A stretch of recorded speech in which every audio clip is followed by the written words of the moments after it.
Tá ok?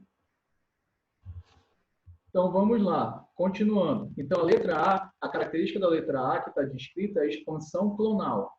Tá? Vamos para a letra C. O que diz a letra C? As respostas... B. Oi? É B. Letra B. Vou pular a B, vou deixar para depois a B. Ah, tá. Tá? Vamos para C. As respostas imunológicas são específicas para diferentes antígenos, sendo que os linfócitos apresentam a grande capacidade de reconhecer um número muito elevado de antígenos. Que característica é essa? Essa característica é chamada de diversidade. Tá? Diversidade.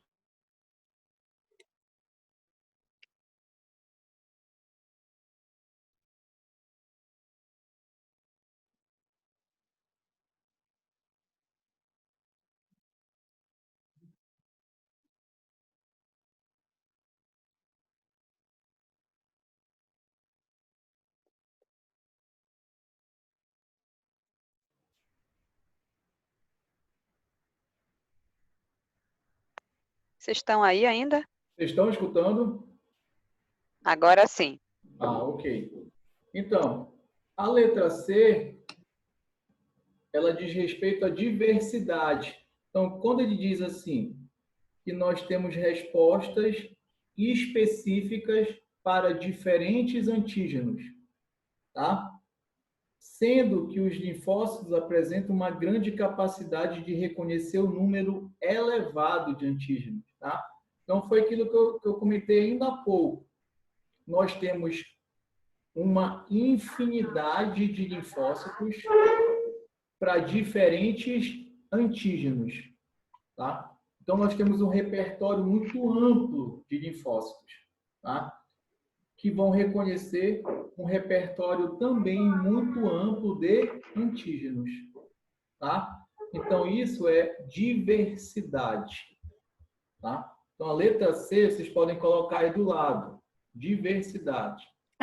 Tá falhando, professor. Não estão escutando? Alô? Oi? Estão escutando? Agora. Eu estou te ouvindo, professor. Igual Eco. Alô? Estão escutando? Dando eco. Foi a vocês assistiram dando eco a sua voz. Oi? Alô? Foi da Dani. Josi, qual foi a aula de ontem? O professor está conectando e desconectando o seu log. Acho que é a internet que está instável. Estão escutando agora? Trolando a gente. Estão escutando? Assim ou assim? Sim, agora sim.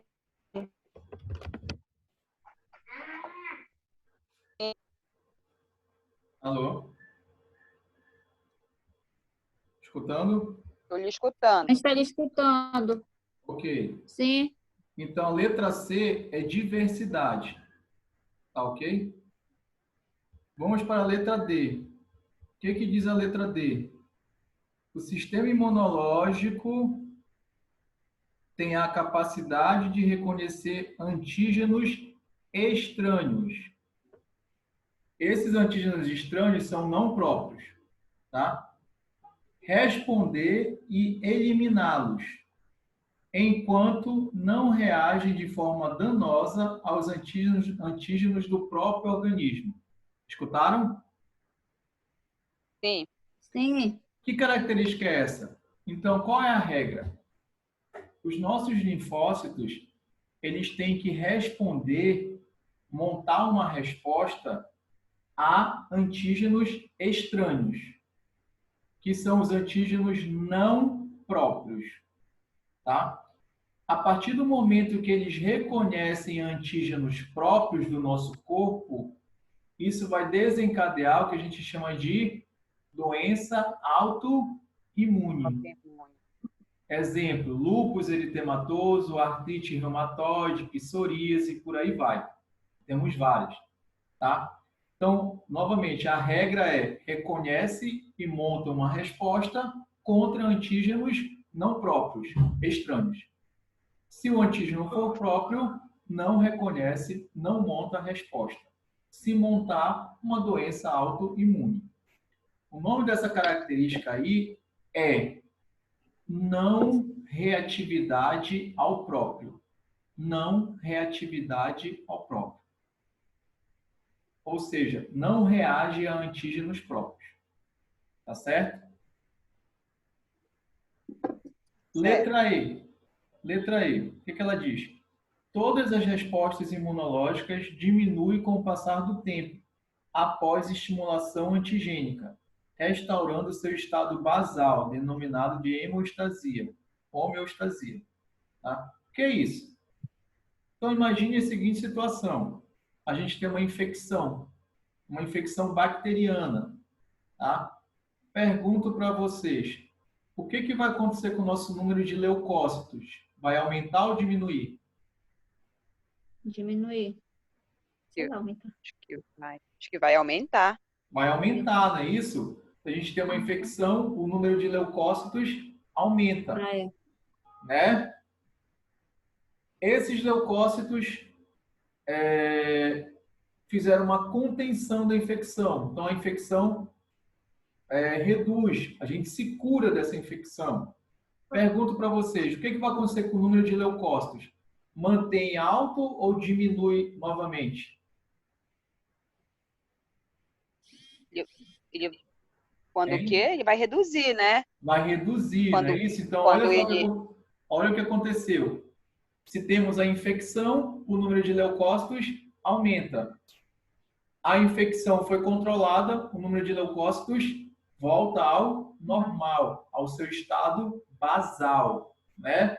Isso que a gente chama de contração da resposta imunológica, tá? Então, inicialmente expande, depois contrai, tá? Então, a característica dessa letra E é contração, tá? Então, a alternativa correta aí é a letra B, né? A letra B que corresponde ao conceito de memória imunológica, tá? O que diz a letra B? A exposição do sistema imunológico a um antígeno estranho aumenta a sua capacidade de responder novamente àquele antígeno específico, tá? Foi o que eu falei ainda há pouco. Se a gente se expõe a um antígeno, a gente vai ativar linfócitos B, por exemplo, né? Ativa esse linfócito B, um clone vai ser selecionado, esse clone vai expandir, né, que é a expansão clonal, uma parte vai se transformar em plasmócitos, né, e outra parte vai se transformar em células B de memória, tá? Se a gente entrar em contato novamente com esse antígeno, de forma mais rápida e mais potente, essas células de B de memória vão produzir o quê? Anticorpos.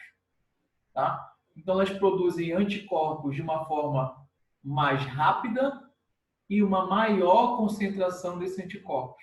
Então, por isso que a gente diz que uma exposição secundária, nós vamos observar uma reação mais potente e mais rápida. Tá? Isso ocorre devido à memória imunológica, às células de memória. Deu para entender? Sim. Deu. Beleza. Vai ter uma questão semelhante a essa na prova de vocês, tá? A segunda questão. A segunda questão, ela diz respeito às células e tecidos do nosso sistema imunológico, tá? Vai ter também uma questão semelhante a essa na prova de vocês, tá? O que diz a segunda? Como citado no texto acima, o sistema imunológico é composto por células, tecidos, órgãos. O processo de apresentação de antígenos, o que é a apresentação de antígenos? Processamento E. Apresentação de antígenos proteicos ou lipídicos. Fundamental para a ativação de linfócitos T naive.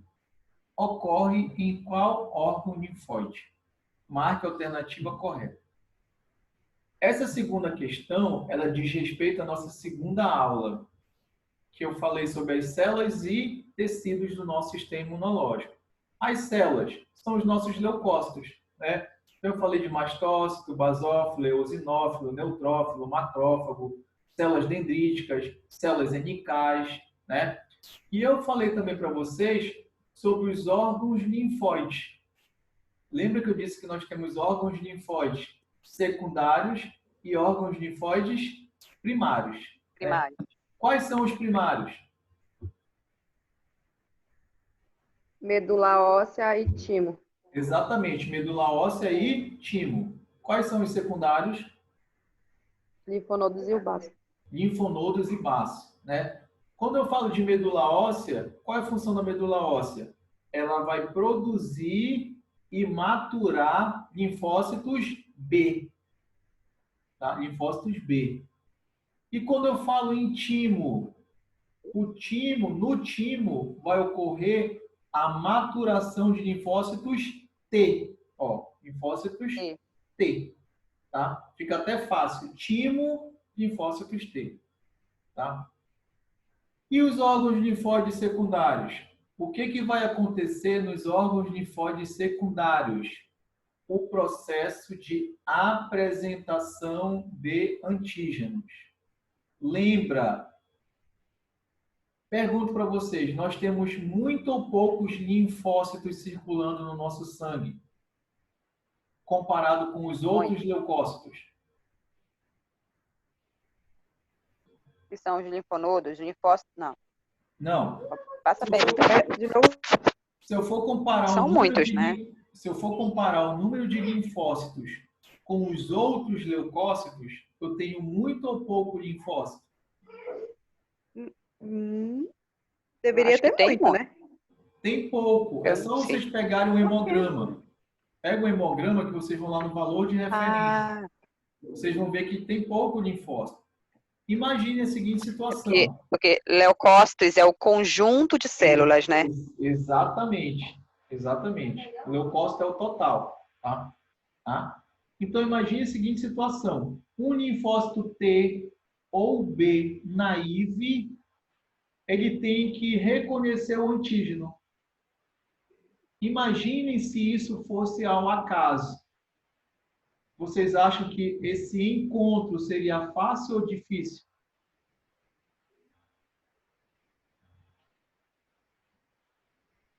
Se fosse ao Seria acaso, difícil. seria difícil, né? Porque tem Seria pouco, difícil. porque tem pouco Tem linfócito pouco, até que eles se circulando. encontrassem.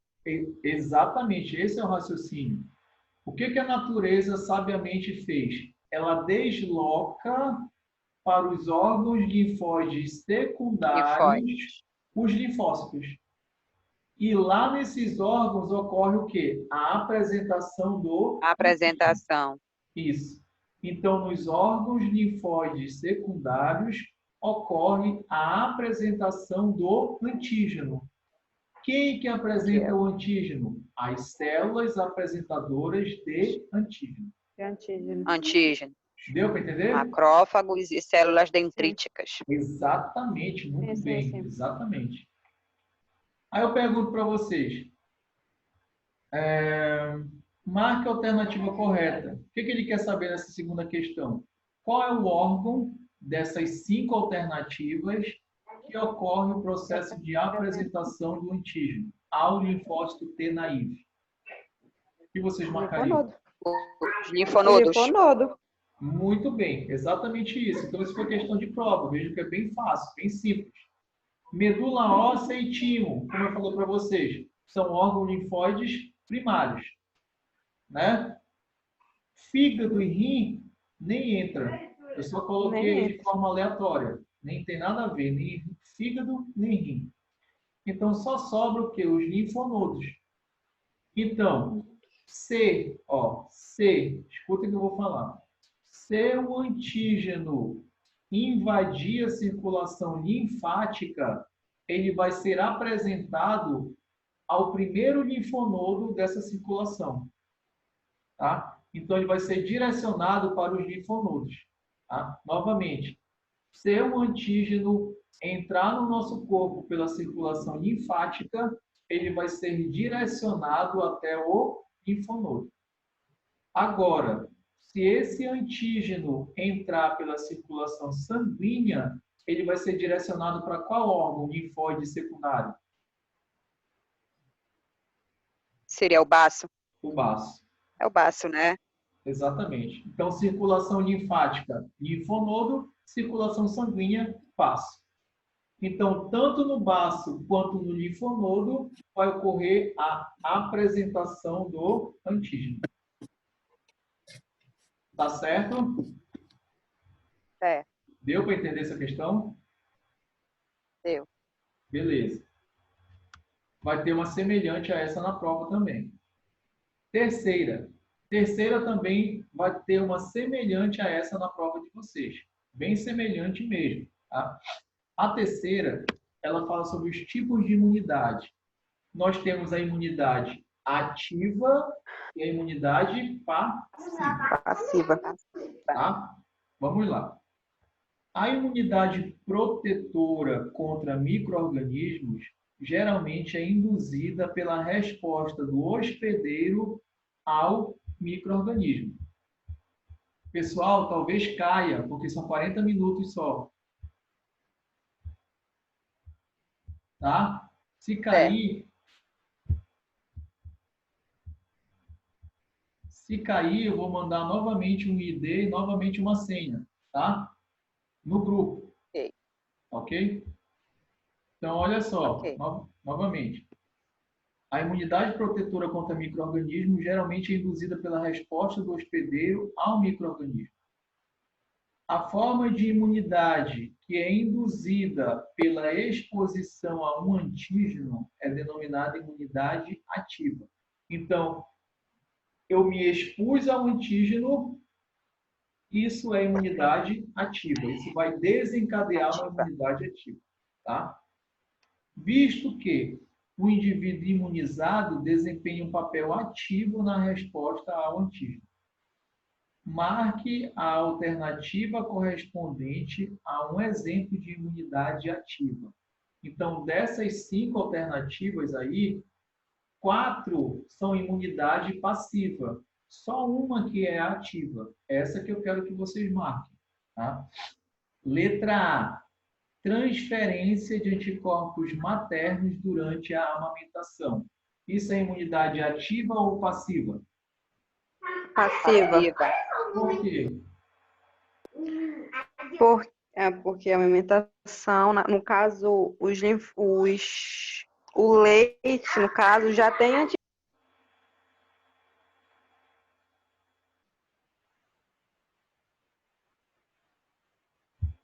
Alô? Tá ouvindo? Porque, Oi? na verdade, ele já montou não sei se é uma resposta. No caso, ele já tem anticorpo leite. É assim? Já foi Exatamente. criado na mãe. A mãe. Produzido pela mãe. Exatamente. Então, a mãe produziu os anticorpos, esses anticorpos estão no leite e eles serão transferidos via o leite para a criança. Então, a criança só recebeu esses anticorpos. O sistema imunológico da criança foi passivo. Então, a imunidade passiva. Deu para entender? Sim. Sim. Ok. Letra B. Utilização de soro antiofídico contra a ação danosa de toxinas presentes nos venenos de serpente. Ativo ou passivo? Passiva. Basicamente é o mesmo raciocínio. O que acontece?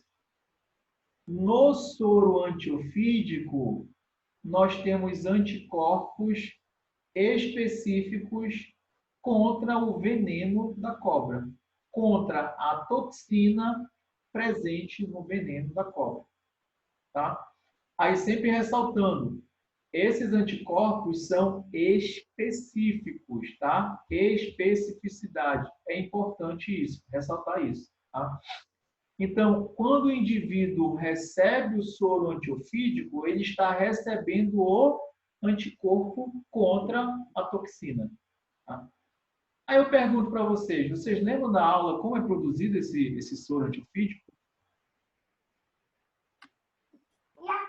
O soro vinha do cavalo, né? Alguma coisa que você falou. Exatamente. Era retirado do cavalo, né? O sangue do cavalo, que era Exatamente. centrifugado.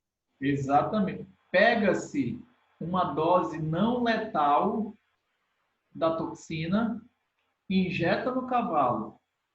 Como tu injetou no cavalo, o sistema imunológico dele vai produzir o quê? Anticorpos contra essa toxina, né? Tu retira o sangue do cavalo, centrifuga e pega só o soro. Nesse soro estão os anticorpos. Deu para sacar? Sim. Beleza. Sim. Letra D, vamos para a letra D. Administração de soro antitetânico para a neutralização das toxinas secretadas pelo bacilo tetânico, Clostridium tetani. Passivo ou ativo? Passiva. É o mesmo raciocínio lá do soro antiofídico. Exatamente.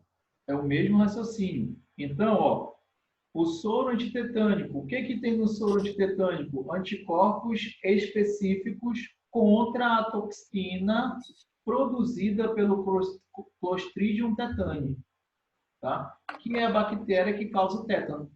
Tá? Então, no soro já tem um anticorpo. O indivíduo só recebe. Então, ele foi passivo. Imunidade passiva. Sacaram ou não? Sim.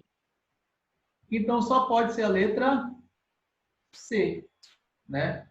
A letra C é um exemplo de imunidade ativa. Por quê? Na letra C eu estou falando de vacinação, né? Então, o que diz a letra C? Vacinação contra doenças infecciosas, como o sarampo, poliomielite e febre amarela. Então, a vacina, o que tem a vacina? Algumas vacinas são compostas por vírus atenuados. São vírus que não têm a capacidade de produzir uma infecção, não têm um efeito patogênico, só que eles estimulam uma resposta imunológica. Então, quando o indivíduo é estimulado a produzir anticorpos, isso é imunidade ativa. Tá? Aí eu pergunto para vocês, na vacinação, temos especificidade? Temos. Muito bem, Não. temos. Né? Temos. Muito bem. Temos, amiga, porque ela é específica. Sarampo, H1N1. Todo ano a gente faz diferença vacina de H1N1. Exatamente. Aí eu pergunto para vocês, segunda pergunta. Ela gera memória imunológica? Gera. Exatamente. Então, a vacina, ela tem, melhor dizendo, especificidade e ela gera memória imunológica. E o soro? O soro é específico? O soro é específico. Eu acho que é específico, mas eu acho que ele não tem memória. Exatamente. Não monta. Exatamente. O soro, ele é específico, obviamente. Ele é específico ou para a toxina, ou para o micro-organismo, tá? Só que ele não vai gerar o quê? Memória imunológica. Por quê? Porque ele não ativou o sistema imunológico do indivíduo. Tá certo? Ficou clara essa diferença das características de ativa e passiva?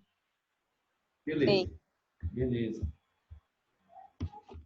Qualquer dúvida pode interromper aí. Quarta, as drogas com ação antihistamínica, então, bem simples, são drogas que agem contra a histamina, né? Bloqueando a ação da histamina.